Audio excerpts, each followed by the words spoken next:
Feel Chanuka, guys. My name is Rafi Hecht, and I am presenting a comprehensive history on Techeiles that has not been presented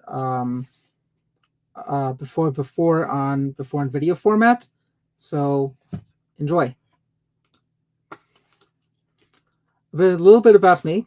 I have a bachelor's of science from Torah's Land College for Men based on Talmud, which I earned in 2005 in management information systems. I earned my master's of science degree from the Siemens Institute of Technology back in 2013 in information systems. I am by profession a web developer, a web programmer, and digital marketer. And last but certainly not least, I've been very enthusiastic about Techeiles for the last 7 years. And being a web developer, I was zocha to have been able to work alongside a team of people on Techeiles website properties, namely a website called porphyriology.com, which is completely dedicated to Rabbi Dr. Yitzchak Isaac Halevi's Herzog's PhD work on Hebrew/Semitic porphyrology. It was originally it was accessible, but it was also inaccessible because the original doctorate was in a PDF, which is over 300 pages, and was largely inaccessible to people that were looking for information to cite. There was also another issue that Rabbi Herzog, when he would quote sources in different languages, he would quote the sources in a different language, but he wouldn't bother translating it into English. So that was one thing. Then the book was printed back in 1987, where only a few copies exist today, and it's slowly / quickly becoming an extinct. That copy is becoming an extinct species. So we decided to digitize it, and we also did a few extra things. So one of the things being was that we had the quotes translated in both English and Hebrew. So now you have the doctorate in English plus the quotes in the original language and the English translation. And then after that was done, a full Hebrew translation was done for the entire work as well as the quote translations. So it was a pretty nice undertaking, and President Isaac Herzog, who is one of Rabbi Dr. Yitzchak Halevi Herzog's grandsons, he wrote a letter of commendation to a bunch of us for undertaking this endeavor. So that was a very nice honor. So with regards to the mitzvah of Techeiles, so we see that in the Torah at the end of Shlach it says Dabriel b'nei Yisrael v'marta lehem v'sulen tzitzis l'kanfiv dehem l'darasam v'nasnu al tzitzis hakanaf tzil Techeiles. Basically, Hashem tells Moshe to speak to Bnei Israel, to tell them to make tzitzis on the corners of the garments, and to incorporate a string of blue, right? Seal means right. So seal means string, twisted string, and Techeiles generally means blue. So it's a pretty direct commandment to wear Techeiles if you feel that you have access to it. For a long time, we had good reason not to have access to it, which will be explained later on. And we also see that this goes part and parcel that it was widely considered a precious commodity, because we see in Parshas Truma v'zosat Truma asher tikhu me'itam zahav v'chesef v'choshes. For Truma, you have three precious metals: gold, silver, and copper. And then it says, then it writes in the same breath, Techeiles v'argaman v'tzla shani v'sheish v'ezim. So you're talking about precious metals, and then it goes straight into precious wools, starting with Techeiles. And what's interesting is that you have the three precious metals. You have Zahav being being the most precious one. Techeiles is also the first one. It's also the most precious one, and happened to be that in ancient Roman times, Techeiles was worth up to 20 times its weight in gold. So there's something to be said about that. So history. So we see that in 1750 BCE, we have archaeological evidence dating back that long, in the island of Crete, with regards to Techeiles. We see that we have access to Tel El Amarna tablets that talk about Techeiles, and those tablets were dated circa 1500 to 1300 BCE. In 13 BCE, this also corresponds with or coincides with the biblical events of Christiansuf and Yisrael, as well as the whole episode with Yoshua. So Techeiles was very much in play during that era. In 1200 BCE, there was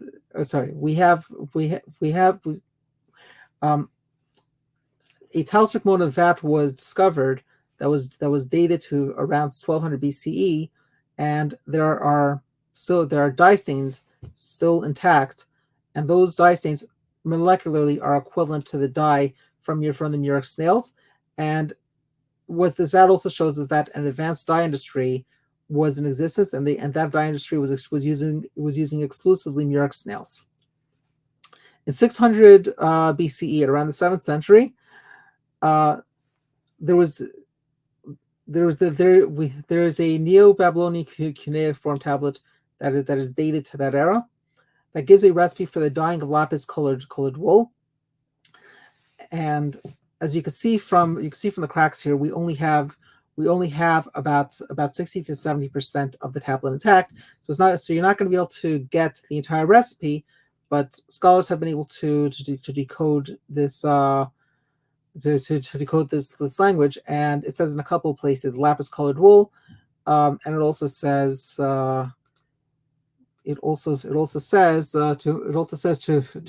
some sort of a kasu plant in water, whatever that is, and through a certain process, you will also get argamano colored wool. So you have lapis colored wool, which would have been called tiklitu, and you have tiklitu and argamano, which etymologically seem to correspond with Techeiles and argaman. So that itself is very fascinating. It also comes to show that Techeiles was an internationally traded good. It wasn't only specific to the Jews. Okay. In 586 BCE, we have the Churban Bayis Rishon. We have the Churban Bayis Rishon, and we have this photo here is from a children's book called Abba Gave Me Blue by Joel Guberman, by Joel Guberman's wife. Anybody that wants to purchase a copy of that book, reach out to me. We have evidence of Murex shells on Greek and Roman coins dated for close to 1,000 years, from 400 BCE to 424 CE. You could see on the leftmost coin with an eagle that there's a Murex shell that's right underneath it. We have another coin of a soldier here, where we have Murex shell on the right hand side, and the third coin here, which appears to be a snake, on the right hand side appears to be a New York shell. At around that time, also, it's no surprise that because this was such a valuable commodity, there were massive dye use restrictions and imperialization done by Roman decree. We have records of Caesar and Augustus, for example, restricting the use of dyes to governing classes. Nero definitely was no stranger to banning things and doing horrible things in general. So this book over here. This quote over here was taken from a book called The 12 Caesars by this author named Suetonius, and it says in there, After prohibiting the use of amethystine and Tyrian purple dyes, he sent an agent to sell them covertly in the markets and closed down all the dealers who sought it, confiscating their assets. It's even said that on noticing a married woman in the audience at one of his recitals wearing the forbidden color, he pointed her out to his agents, who dragged her out and stripped her there, and then not only of her robes but also her property. Okay, we also have Diocletian, who was very notable in Chazal. He's mentioned in Bereshis Rabbah and the Yerushalmi as Daglaitinus, and there's records of him for having forbidden the use. Constantius Gallus also was another one. This quote is from a book called The Roman Empire at Bay by David Stone Potter. Quote: both men were tortured, as was a man named Apollinaris, a retired official, and his father, then serving as a provincial governor, on the charge of conspiracy because an unauthorized purple cloak was discovered to have been made attire. Okay, so we also have over here the Emperor Theodosius Augustus. There was a letter from him to Maximus, the count of the secret imperial largesses.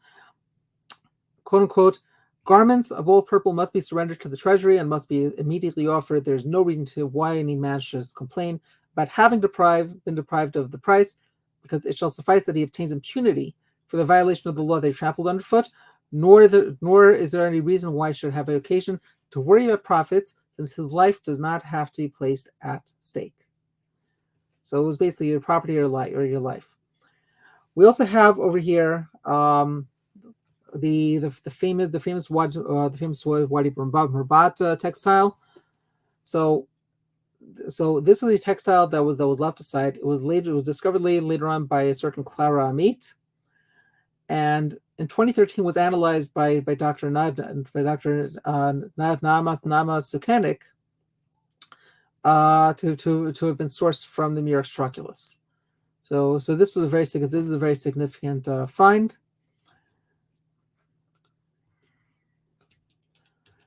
Okay, at around the year 550, we have the Gemara, and we can see echoes from those direct restrictions from the Gemara in Masech Sanhedrin. There's a line Zugbra Marakas. A pair of scholars came from Rakas, which was Tveria, Tavshin Nefsher, and we're basically caught by an eagle. We had done very dream hanas na sebelus, and and in their hands were items that were made and loosed. Umayaniu Techeiles, and what were they? Techeiles is v'schus harachmi v'schusam yitzav shalom, through a Kadosh Baruch Hu's schusim, and through their schusim, they were able to leave shalom. This is the last reference to the usage of Techeiles during Amoraic times, and I find it interesting because even today you have the code saying the eagle has landed, or the eagle has encompassed has circled the carcass. And over here, I mean the word Nasher and Lashon Kodesh is a machlok, as if it actually means eagle or something else, but it has kind of that connotation, at least at first glance. Just as an aside. Okay, so in 529 to 534 CE, we have the Codex Justinian, and the quote goes exactly: no private person shall have the right to dye either silk or wool, or with the colors called blata, oxyblata, and hycanthina, or sell it after having been dyed. If anyone should sell wool dyed with the colors aforesaid, he is hereby notified that he will incur the risk of losing his property and his life, which should be known as a hyacinthina. Hyacinth is directly associated with Techeiles in the Septuagint when it comes to translating the word for Techeiles. In the Septuagint that we have access to today, I'm not going to say it's the original, but it translates it directly as Yakinthos, and Yakinthos and Hyacinthina are directly related. It's from 636 around 636 to 638 CE. We see the absolute demise of the dye industry in Eretz Yisrael with the Arab conquest. That conquest was believed to have ended the snail source dyeing industry. I believe that the Arab group was the Umayyads. We're not exactly sure what happened, but one thing is certain is that around the time was also the time that there was no more Techeiles dyeing. Okay, so in 750 CE we have actually have a negative mention of Jews not wearing Techeiles. The Midrash Tanchuma laments, and now we have no Techeiles, only white. So he's writing primarily for the Jews. Up until now, this is pretty much black and white about when the Jews have lost Techeiles. But now we're going to go into a little bit of grayer areas.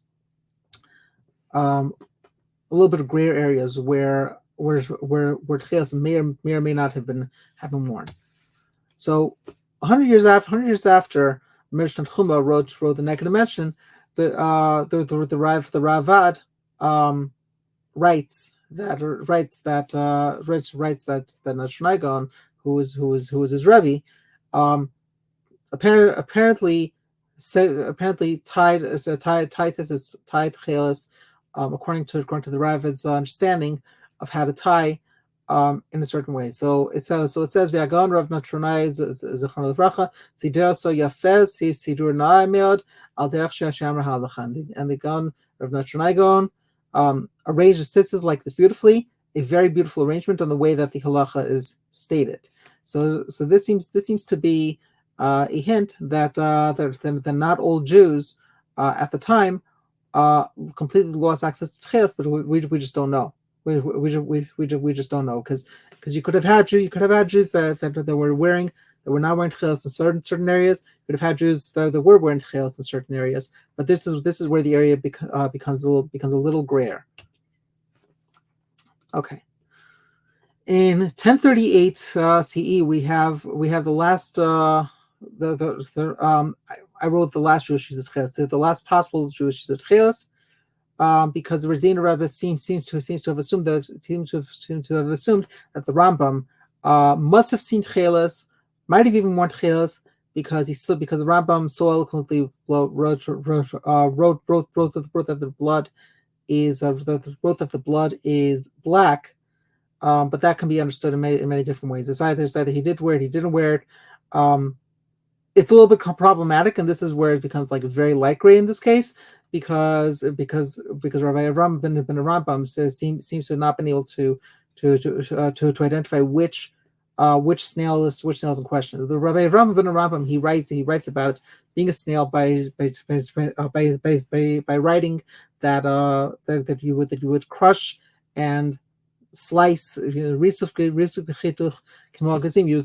crush and cut these snails just like you would do with walnuts. So on one hand he writes that, on the other hand he can't identify which of these snails in question was the right one for Techeiles. So it seems to be a very shaky proposition that the Razina Rebbe wrote. And what seems to be a lot from Mustaber, and we're going to get into him later on, is that Rabbi Dr. Yitzchak Isaac Halevi Herzog, he actually writes later on, or he says it later on, that that what seems to be a lot from Mustaber is that Rabbi Herzog, it's not Rabbi Herzog, the Rambam cited, when he wrote his Mishnah Torah, he didn't quote anything, and he left the sources to the imagination of other people. And seems to be that whenever he would parent something, in some cases he would parent something and it would look almost word for word what the Gemara said, but there are other places. Rabbi Herzog suggested that when the Rambam writes that the blood is black, that he was actually citing Aristotle, who was saying that there were two classes of sea snails that are fit for dyeing. Some produce blood of the reddish class, and some produced blood of the black class, and the Chilazon and Techeiles would fall under the black class of blood as opposed to the red class of blood. So that's one interpretation. That is not my chiddush. That is Rabbi Herzog's chiddush. You could take it up with him or not, but that's where that's from. But what is also interesting is that the last actual Jewish mention of Techeiles' existence was somewhere between 1200 and 1270 by the Ramban, by Nachmanides, because he actually writes when it comes to Techeiles in Shmos Perek Chavches Perek Chavches Pasuk Beis. Techeiles kan v'gam hayom lo yarim ish es yado l'ilvosh chutz mimelech hagoyim. And today, and the Techeiles even today is not worn by any man, okay, except for the Melech Hagoyim. So what that means is that whoever this Melech Hagoyim was, he was still wearing Techeiles. Now, was it referring to Techeiles that like the historical Techeiles, or was it the Techeiles color? That we certainly don't know, but we do know is that the Ramban wrote that. Okay, so this is a question that I have, and this is a little bit of pilpul. What is Melech Hagoyim? Was he a religious leader or emperor? I personally identified 3 possible candidates to what Melech Hagoyim is. We also see that it's not so clear what Melech Hagoyim is according to the Ramban and also to Rashi, because the first reference to Melech Hagoyim was actually in Bereshis Yudal Perek Yudal Pasuk Aleph.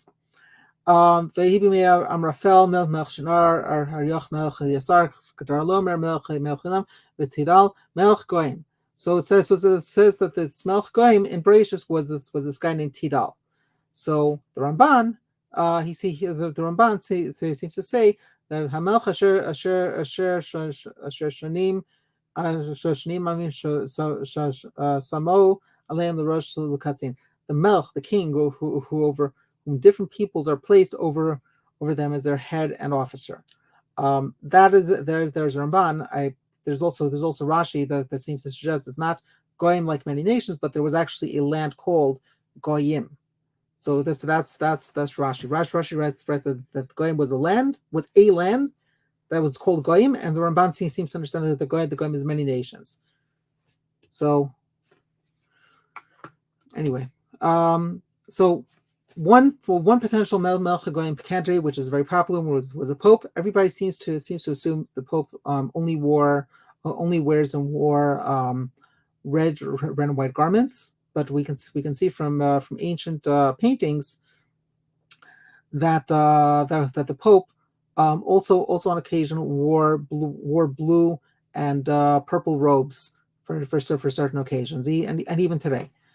But here we have a painting of this what's known as the consecration coronation ceremony of the kings of Aragon. That was done during the second half of the 15th century. So this is already the late 1400s, which is not much later after the Ramban wrote Melech Hagoyim. So that's one. We have another one. This is Pope Innocent the Fourth, who lived from 1243 to 1254. And you can see over here he's wearing blue purple robes. Council of Leon. We also have another possible candidate, the Emperor of the Holy Roman Empire. Frederick II. He lived from 1220. He reigned from 1220 to 1250. He was king of Sicily. He reigned from 1250 to 1220 to 1250 as the Holy Roman Emperor and the king of Germany and Italy. He was king of Sicily from 1198 to 1250, and the king of Jerusalem from 1225 to 1228. And here you can see a gorgeous dark blue cape that he is wearing. And another possible Melech Hagoyim candidate was the king of the Crown of Aragon, King James I. Why King James I? Because the Ramban lived, Nachmanides, he lived in Aragon proper. And when the famous debate, or the infamous debate, depending how you look at it, happened towards the end of the Ramban's life. The King James the First was in audience. He was actually on relatively friendly terms with King James the First. So King James the First, he ran this crown of Aragon. The crown is something that is what overrules many empires. Empires cover countries, and a crown is a step above, and then that covers empires. King James the First, Aragon, Ramban, Aragon seems to make sense, and we happen to see paintings of King James the First, and here you see him wearing blue and blue purple robes. So 3 possible candidates. Take whichever one you want, but the bottom line is Techeiles was definitely being won by royalty, and the Ramban wrote about it back in the 1200s. 1453 CE, we have this thing called the Siege of Constantinople, which Constantinople was the last area. Later became Istanbul. Constantinople was the last city that died. Blue and purple with these Murex trunculus with these Murex snails. That was the last city that did it. It was we don't know like how widespread it was. If it was done for artisanal purposes, if it was done for Melech HaGoyim, we have no idea what the role was. But that was the last dye center that was in resistance. And in 1453, with the siege of Constantinople, that spelled the absolute end of any active dyeing up to that point.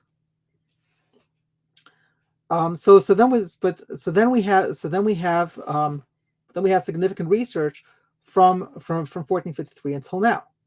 So from 1500 to 1681 CE, you had early research on moll-based dyes. We have a guy named Guillaume Rondelet. He was the first to identify the Pliny the Elder's purpura. Forgot to mention that around the Greco-Roman times there was this man named Pliny the Elder. He wrote over 3,000 pages on the wisdom of just about anything. He really was an elder, and Pliny the Elder also wrote significantly on the purpura snail. So on the Murex snails for the purposes of dyeing. So Guillaume Rondelet, he was the first to identify Pliny's purpura with the species Murex berdaris. We have it actually the purpura as we understand it now, even among the Greeks, means pretty much any Murex snail, but it's specifically the Murex. We also have an Italian researcher, Fabius Columna. He suggested that the Murex trunculus was being utilized in the ancient dyeing process. This was around 1616. Okay, 1684 to 1736, we have William Cole. In 1684, he identified purple dyeing in the coast of Ireland. There's a scientist, René Antoine Verscholl de Rimor. In 1711, he found that the purpura juice color develops due to a drought. Or drought has to do with temperature, and apparently this is somehow connected with what's known in science as the Reamer scale. Then we have Henri Louis de Duhamel de Monceau. In 1736, he found that a compound of the purpura juice is light sensitive, which is the precursor to photodebromination, which would later be essential for the making of Murex blue today. Okay, so we have also in 1815 and 1833. This is very significant. Rafi Herzog cited him in a few places. There was a man by the name of Bartolomeo Bizio. He was an Italian chemist, and he wrote about extracting blue from the Murex trunculus, and that was one of the reasons why Rafi Herzog even thought to suggest the Murex trunculus as a potential candidate for Techeiles. He would have never thought of it. He found this guy's research, and that immediately put Mir Shrankulis as one of three candidates that that Rabbi Herzog wrote about.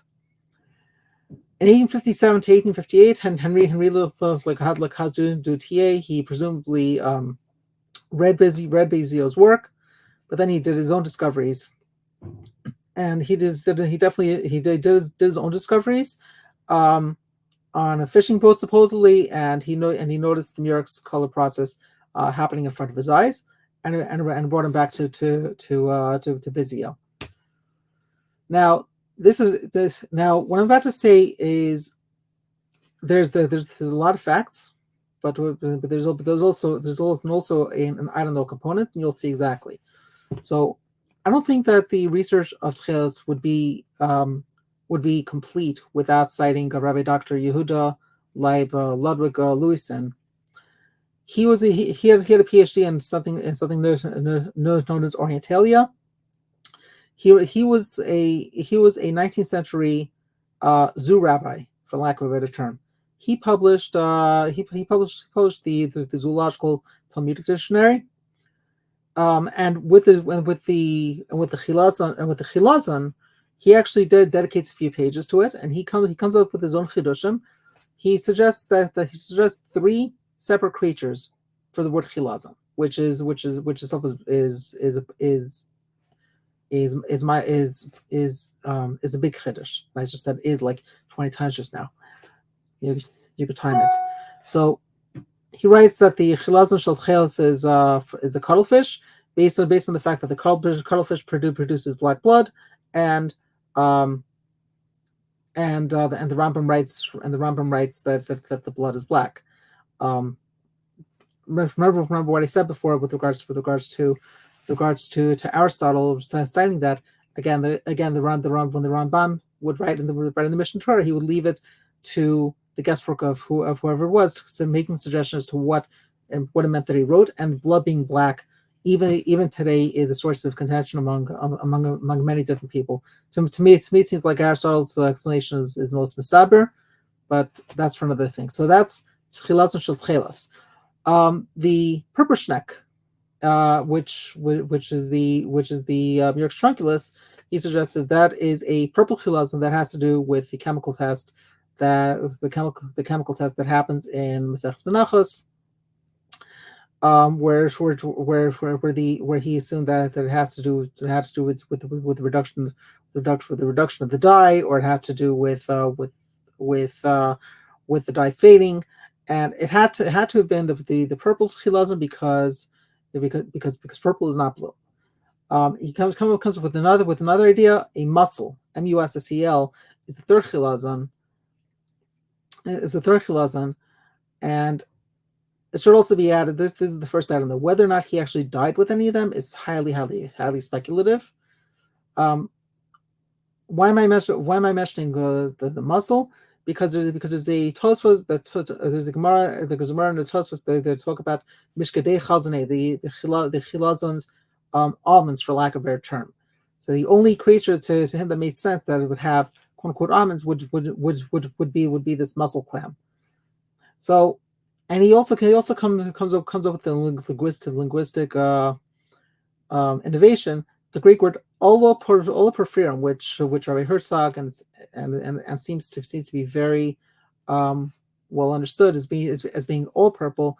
He's suggesting a different origin. Comes from the word olos, which means the juice of the squid. So olos becomes juice of the squid. So oloporphyrin. That's his chiddush. 1878. His claims have legs because Hungarian Dr. Alexander Kohut, he was a non-religious rabbi. He wrote his addition to the Aruch, and in there you could see that he blatantly quotes Lewison over here. And he also cites the tintfish, which is the cuttlefish. He also there's this maishmashom, which would be the mussel, and he also cites the he also cites over here the purpura, which would be the New York snail. So he basically quotes almost word for word what Lewisohn did. And we have over here, and this is where the next jump in assumption comes from. We have the Razina Rebbe. So the Razina Rebbe Gershon Hanoch Leiner, he was an absolute genius, right? He was a master in Seder Taros, which he knew about Tuman Torah better than anybody.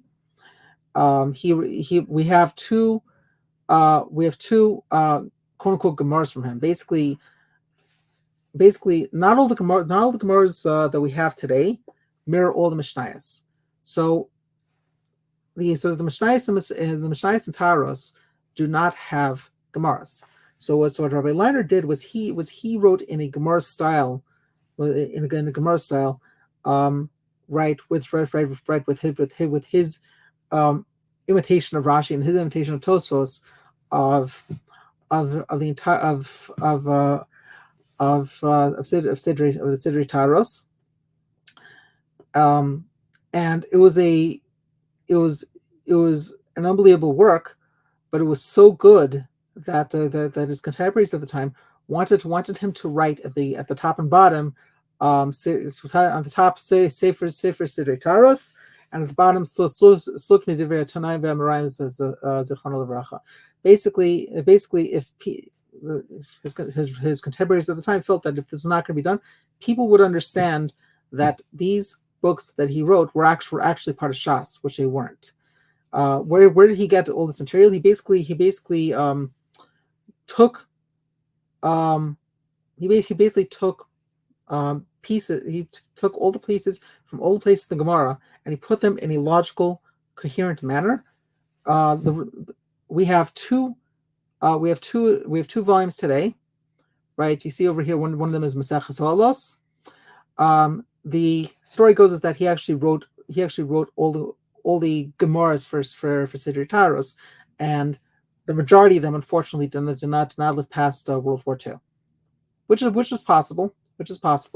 But he definitely was an absolute genius. He unfortunately was nifter a couple of years after he discovered his Techeiles, which we're going to get to. But that's a little bit about him. The guy was definitely no lightweight. He proposed the sepia cuttlefish, and this is where the assumption goes. He writes in Sfunei Chol that he basically found through God's guidance this tint fish, and now he was going to go and research it. And shortly after he goes to one of the largest aquariums in the world in Naples, Italy. He identifies it, and he says that this cuttlefish has 19. I mean, beforehand when he wrote in 2020, he basically wrote that it has 19 of the 19 simanim that he likes. So that was his proposal. Here's where the I don't know is. Okay, he writes that God gave him this guidance that he's going to go ahead and he's going to go ahead and find this cuttlefish. We have earlier that Rabbi Dr. Kahut cited Lobi Gluisen in what the Chilaz and Shal says. So this stuff came earlier. So here's the thing. So yes, God definitely guided him this way. One thing I don't know is did he get inspiration from Kahut's Aruch? What's it called? Did he get it from Rabbi Dr. Lewisohn? This is where we don't know, but what we do know is that in 1858 and 1878, those years predated the Razina Rebbe's findings. So it's just something to think about. In 1913, Rafi Herzog wrote his massive PhD thesis on Semitic morphology. he analyzed the sepia cuttlefish, and he found a few issues. One is that not all chilas is referred to Techeiles. Okay. The second is that the body is not similar to the sea. It's very hard to know what the sea is. And the third is that it produced this synthetic compound called Prussian blue. And he actually sent samples of the strings that you see over here. He received these strings from the Razina Rebbe's son's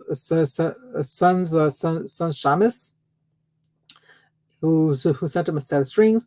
He sent a couple of samples to different dye chemists, and they all said unfortunately that it was a synthetic compound. So, and the blue was not sourced from the cuttlefish, but it was actually sourced from iron filings. This is one of the examples. It says here, we have tested the example of wolf furnished and find it is dyed with Prussian blue. The coloring matter has something no relationship whatever to the natural dyestuffs of the mollusks. So far, I am aware the secretion of the sepia has never been examined. It would undoubtedly form a very interesting study. If you ever find yourself in Leeds, he received his doctorate at the University of Leeds. If you ever find yourself in Leeds, I will be very pleased to have a talk with you about the matters in which you are interested. So that was one of two letters that he got back, and a significant amount of Gedolim rejected the cuttlefish, namely the Chafetz Chaim, the Aruch HaShulchan, Shmuel Salant, Rav Shalom Dov Ber Lubavitch, and the Brisker Rav, and the Aruch HaShulchan went so far as to say that if the Razina Rebbe tried it and he couldn't find it, then basically nobody can until Mashiach. That was his position. And there's some people that follow the Aruch HaShulchan today that are like, it doesn't matter what type of Techeiles you have. The Aruch HaShulchan says it's not going to happen until Mashiach. Ain't going to happen until Mashiach. There's only so much that you could do. Rabbi Shalom Dov Ber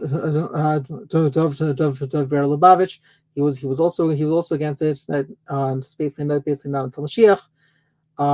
There's a letter of it, but there's also been analysis of that letter that basically was more like his tinus were against on this cuttlefish as opposed to all potential candidates to Techeiles. So anyway, you also have had those that have zero opinion, namely Yoshua Leib Diskin, the Maharil Diskin, and Rabbi Yitzchak Elchanan Spector, whose yeshiva is named after. Just as an aside, Rabbi Yitzchak Elchanan Spector, the story goes with him, but no opinion, was that he was asked why doesn't he wear Techeiles. He said, "I would love to wear Techeiles. The problem is that right now I'm finding reform." This is a version that's sold by Rabbi Herschel Schachter. I would love to wear it. I'm finding reform, and I don't want them to make fun of me because I'm telling them that they're changing Masorah. They're going to tell me I'm going to change Masorah. They're going to laugh at me. Rabbi Schachter follows by saying that Kadosh Baruch didn't said to wear Techeiles. He didn't say to fight reform, but that's another story. Okay, but you also had a few Gedolim at the time that were privately. The Marsham, the Leif Avery, Rabbi Yitzchak Yosef Schlesinger, Rav Yitzchak Ponevezher, Rav Chaim Berlin, and Rav Chaim Ozer Grodzinski were among those that wore the Razina Techeiles on the Talis Katans. Breslov. So a lot of people associate Techeiles with Breslov, and like everything else, it is not so pashut. So what's the story with that? It turns out that there's only 1 out of 5 subgroups that hold of Razina Techeiles, believe it or not. Rabbi Avram ben Rav Nachman Halevi Chazan of Shorshin was very friendly with the Razina Rebbe, and he showed Rav Gershon Heinleiner a prediction that in the year Tarpach, in the year 1887, 1888, that Techeiles would be revealed and the Gedolim would reject it. This was in a sefer called Megillas Sitarim, which was a It's a very special sefer that only two Breslovers um, at any point in each other's lifetime could have access to it. And so Rabbi Avram ben Rav Nachman Alei Chazan was one of those two. And because the Razina Rebbe was basically saying, these guys, everybody's attacking me. I'm not understanding. I'm trying to help restore a mitzvah. What's going on here? So Rabbi Avram ben Rav Nachman Alevi Chazan Shoshin is like, wait a second. You love me. I love you. I'm going to show you something that only I and one other person are privy to. Has to do with Techeiles, and this was a big thing. There's another Breslov group that claimed that Rabbi Gershon Henoch Leiner's son changed the Techeiles making process from the cuddle, whatever the process was with the cuttlefish. The claim was that his son changed the process because it wasn't the original recipe, the original the original formula. They stopped writing Techeiles because of him. There was another partner, Rabbi Yisrael Halper and Halevi Karduner, who dreamt that he met Rav Nachman, asked him if he should wear Techeiles. Answer was lav dafka. Just an aside, a lot of us associate Techeiles with Breslov, but even among Breslov, it's not so pashut. You also have a lot of Breslovers that publicly wear tzitzis without Techeiles. So, Rabbi Herzog, the reality is that yes, the New York Techeiles was a candidate, but he ultimately rejected it because of his interpretation that it was not the same colors as sea because it looks brownish. It is not rare. It's either, granted, you need a lot of these little snails in order to get the dye. But the snail itself is actually quite common around the Mediterranean. The archaeological evidence is not concrete, and he was looking for a chilazon that was only producing blue, not blue and purple. Or sorry, he wanted blue. He didn't want something that produced purple. And from his findings, from his sources, because he himself likely never actually did the dyeing himself, but he relied all the chemistry on a certain Paul Friedlander. And this Paul Friedlander basically told him that the only color that these New York snails produce is purple and not blue. So he took that information at face value from the one chemist that they relied on, and then went based on that. So those four reasons he ultimately actually rejected the Murex. His favorite candidate was the Janthina snail because it more literally met his requirements. It was a snail. There are tons of Rishonim and Achron the writer hint that it's a snail. So the question is which one? So he liked the Janthina because you could see that the body is blue. It washes up on the shores.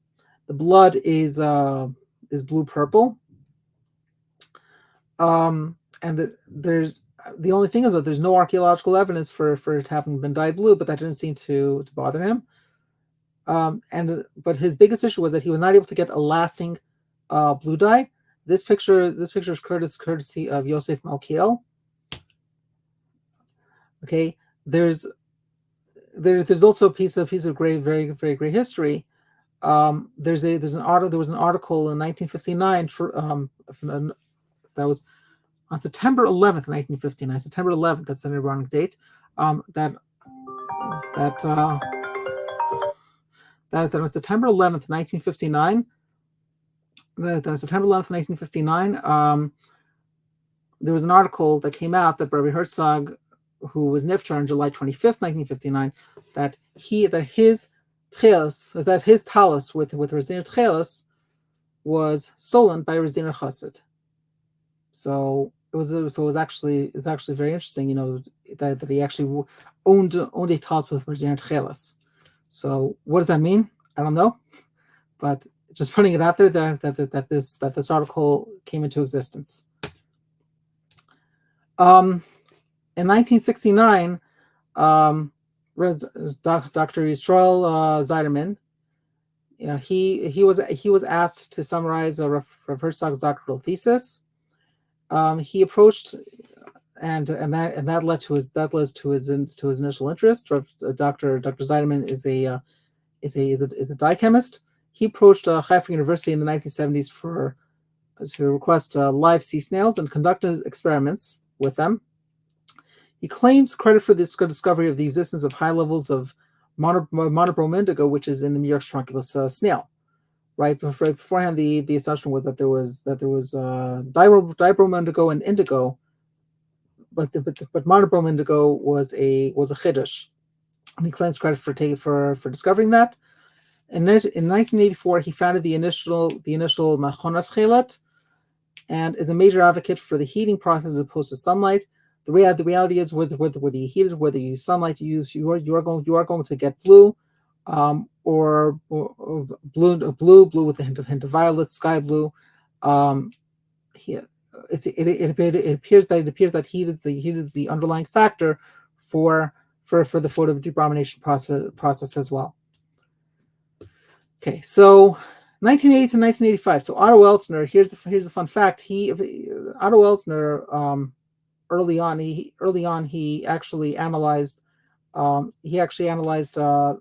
Resiner Techeiles dye breakdown that was issued to him by the Resiner Rebbe's son, and that was many years before, and then many years later, he and a marine biologist named Egil Spanier, they conducted research on the entire Murex family, and they found that the primary colors initially produced were purple, and that on rare occasions he was able to extract blue dye before 1985, but he wasn't able to consistently get those results.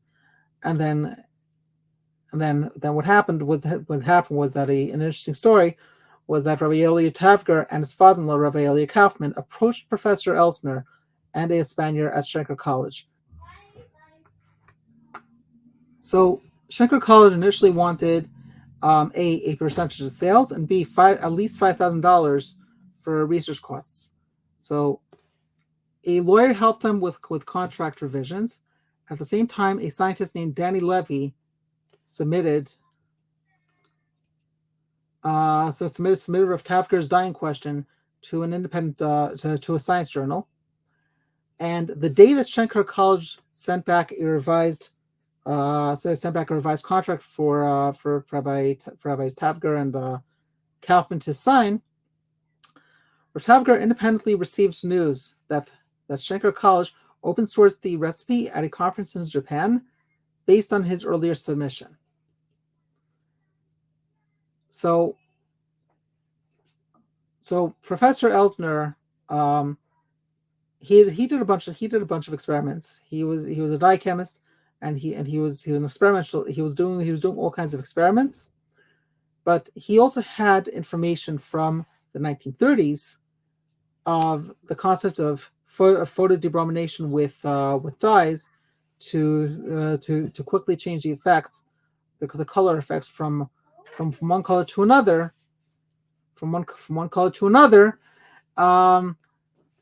and he decided to apply that over here.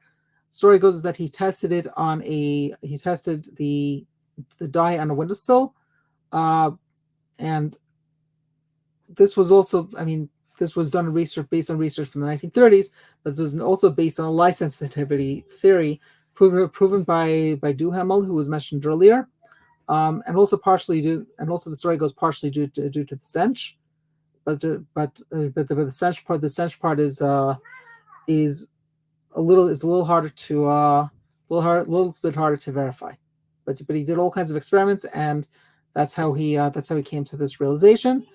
And he noticed that chemicals added with UV sunlight exposure turns the dye from violet purple to blue, which you see over here. But at the same time, Professor Elsner, he wrote in his paper, the bottom line, the paper title is Solution of the Enigmas of Dyeing Purple and the Biblical Tchelet. Is this the biblical Techeiles? This is our way of producing the Techeiles color, but whether it was biblical Techeiles, we leave to those who have the authority and better understanding of religious affairs. We're going to leave it to the rabbis whether or not it is or isn't, but Lamaisa, this is how we did it. The dye, and it was found from after all this that the dye obtained from the Murex trunculus snail contains three molecules: dibromo indigo, monobromo indigo, and indigo. So monobromo indigo is something that Dr. Zeideman discovered, and then you have pure indigo. That's pure indigo. That's the exact molecule of Kalilan and also blue jeans, organic blue jeans. So a typical mix of the three molecules from the Murex trunculus, well, when you have this more purplish color, you have this percentage of dibromo indigo, monobromo indigo, and regular indigo. But when you expose it to sunlight or if you heat it, you end up having a much higher rate of indigo, but you still have trace of monobromo indigo and dibromo indigo. So it's not pure. See, even the Techeiles that we have today is not pure indigo, just like Kalilan. You still have enough of a difference to differentiate it between that and Kalilan indigo. So 1980 to 1988, Professor Otto Elsner. Okay, so Professor Ahid Spanier initially sold Ravi Tavger the services of two scuba divers to collect 150 Murex snails. This allowed Rav Tavger to make Murex Techeiles for himself, his father-in-law, and a handful of others. Okay, Joel Guberman initiated a discussion with Dr. Yisrael Zeiderman on Techeiles in light of his brother's passing in a car accident. Joel introduced Dr. Zeiderman to his friends Baruch Sturman and our Greenspan. It's interesting because Joel Guberman is the younger of the three of them, and Baruch Sturman was actually his counsel. It was actually Joel's counselor at Camp NCSY. So the four of them drove up to meet Rav Tavger. Baruch and Ari are both licensed scuba divers. They attempted to find diving spots, and after a couple of failed spots, they finally were successful in Achziv, and they caught 293 snails. Here's another fun fact. Rabbi Aaron Lichtenstein, Yeshivas Har Etzion, and also a Talmud of Rav Soloveitchik. I forgot to mention that Rabbi Soloveitchik was the Brisker Rav was against the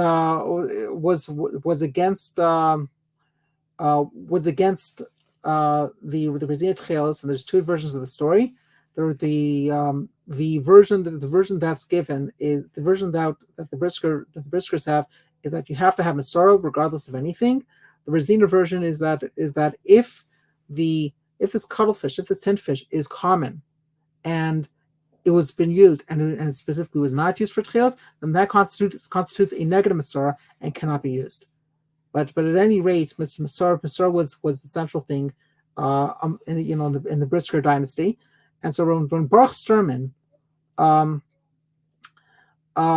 approached Rabbi Lichtenstein with his Techeiles, the story goes that Rabbi Lichtenstein screamed at Baruch Sturman, his former Talmud, for changing the Masorah. He's like, "How dare we?" So Baruch asked him if one really felt that this was the truth and the right thing to do regarding a mitzvah, and his Rebbe said he shouldn't do that mitzvah, what should he do? So Rabbi Lichtenstein backed down, and Rabbi Shabtai Rappaport, who also explained that Eretz Yisrael also wasn't a tradition, and lots of things not done were due to not having access. So when Techeiles started to spread, he became filled with pride that some of his boys rediscovered the mitzvah. He held Rambam string ratio, which was what Rabbi Yasher Ber held, what the Brisker Rav would have held. I don't know about the Brisker. I don't know about the Brisker Rav, but Rabbi Yasher Ber, he would definitely held Rambam string ratio, and over here's a picture. I don't know how good it is of Rabbi Moshe Lichtenstein wearing Techeiles. So Baruch Hashem, his kids, his grandkids wear it now. There was also, but it wasn't only there. There was initial resistance and adoption throughout. Um, so we saw the resistance. We saw the main points of resistance with Rabbi Lichtenstein. Rabbi Hershel Schachter of YU is known to be the first American posek to wear Techeiles, and he's a very big posek. But you also have early adopters that included Rabbi Shabtai Rappaport, Rabbi Moshe Tendler, Rabbi Dr. Avram Yeshua Tversky, Rabbi Tzvi Hirsch Weinreb, Rabbi Shlomo Riskin, and others. So in 94-95, Baruch Joel and Ari started operating at Rabbi Shabtai Rappaport's yeshiva. Their initial shack was on the premises of Rabbi Rappaport's yeshiva before they moved to Kfar Adumim, where they work today. Over there, they worked on perfecting the current process that's halachically permissible to all opinions, a lot of trial and error, and a lot of questioning, in order to get to the process that exists today when it comes to Maharisha and Marasheni, when it comes to what parts need to be done l'shma, and so on. So in the late 1990s, Patil Techeiles moved to Kfar Adumim, as mentioned before. So let's address the elephant in the room. What do the Haredim have to say? There was for a long time, and there still is to a large degree, lots of backlash from the Haredi, Hasidic, and parts of the Dati Leumi world.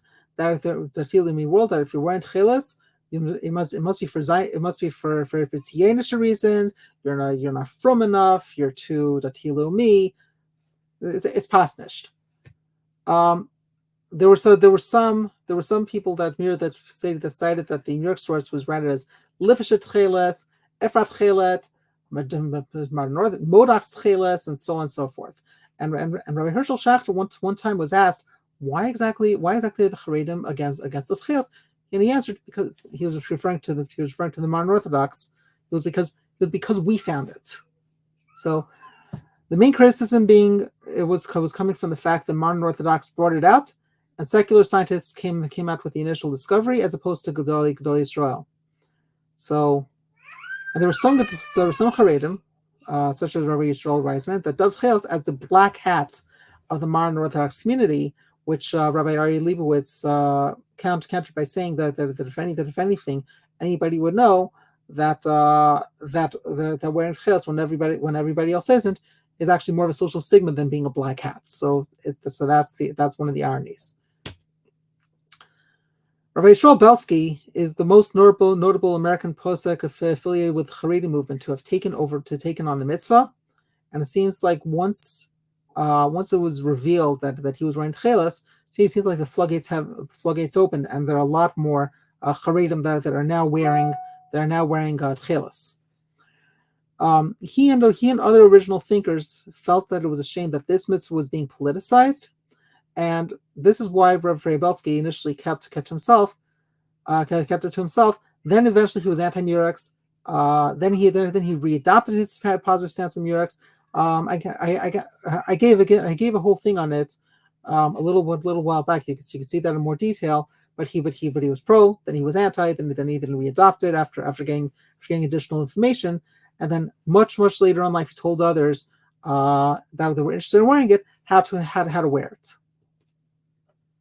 So today, so from 2017 to today, so Joel Gutman initially guided Rabbi Cheskel Toporovich on the Techeiles making process. Rabbi Toporovich hangs out in Mea Shearim, yet at the same time is attracted to Karlbach and Kiruv. He very much does not fit into any particular box. Right, Toporovich, who by nature likes to do everything himself, made his own brand of chabura strings, the same Yerks, the same process, the same everything, which are visually identical to Techeiles, but now it's made by a Haredi rabbi. So that's really the only thing, though. This is my feeble attempt to make a Yerk snail with the Strymel, pies and sunglasses.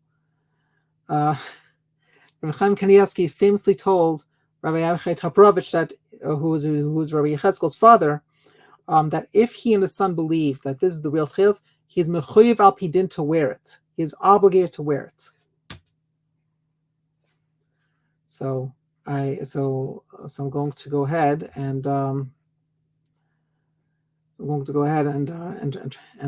try to play it. Just bear with me for 1 minute.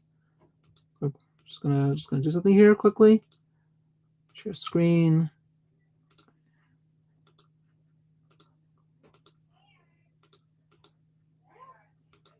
Okay. Let's see how this plays.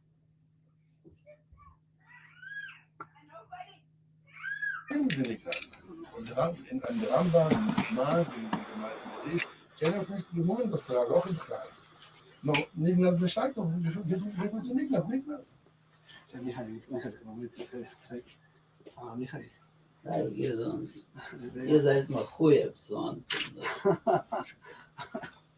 הוא עושה כזה 3 שנים, הוא עושה כזה יום בלילה, רבי חי. גם בהצלחה. אמן.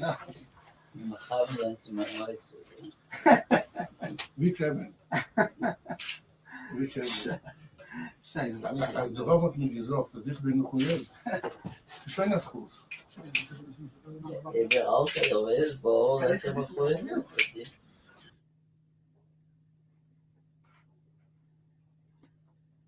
So there is that. So after Rabbi Yisrael Belsky's passing in 2016, his nephew Yisrael Barkin from Cleveland, Shuli Rosenberg, and others in Lakewood created this chabura, which studies the halachic aspects of Techeiles in depth. So it appears that this black hat seal of approval has given more Haredim reason to take on this mitzvah. They produced a documentary back in 2018 called Techeiles. It's not all black and white, which summed up a brief history on what the pros and cons were on wearing it, as well as for common questions. And it should also be mentioned that none of them are competing with each other. There's constant communication between the Amata and the Chabura in a whole variety of things regarding Techeiles. So there's definitely no ill will or bad blood between the two groups. Everybody is learning and making for the same cause. And as the saying goes, the rest is history.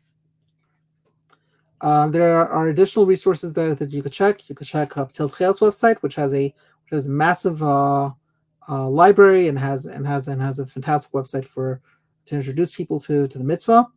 Techeiles.org is by the Chabura, and that has a lot of the back and forth about who's pro, who's anti, and some other interesting stuff. So it's more so done in the rabbinical debate kind of thing versus Techeiles, which is more so this is the information, this is the Metzias.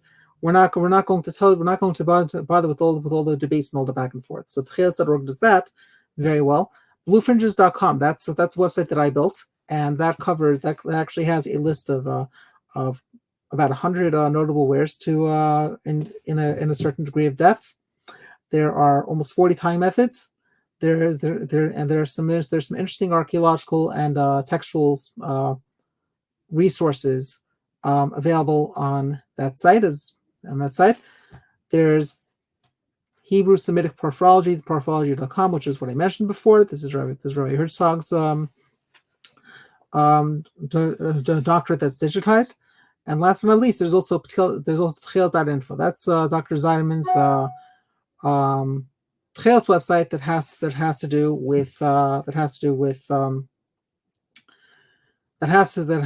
with his own research, his own findings, his own email correspondence with different people, and what his feelings are with regards to the science, with regards to tying, with regards to a whole bunch of things. There's also social media. There is facebook.com/groups/Techeiles. There's actually forum.techeiles.org, which has recently been moved over to forum.bluefringes.com. And there's also a WhatsApp group for Blue Fringes, bluefringes.com/WhatsApp. Thank you very much.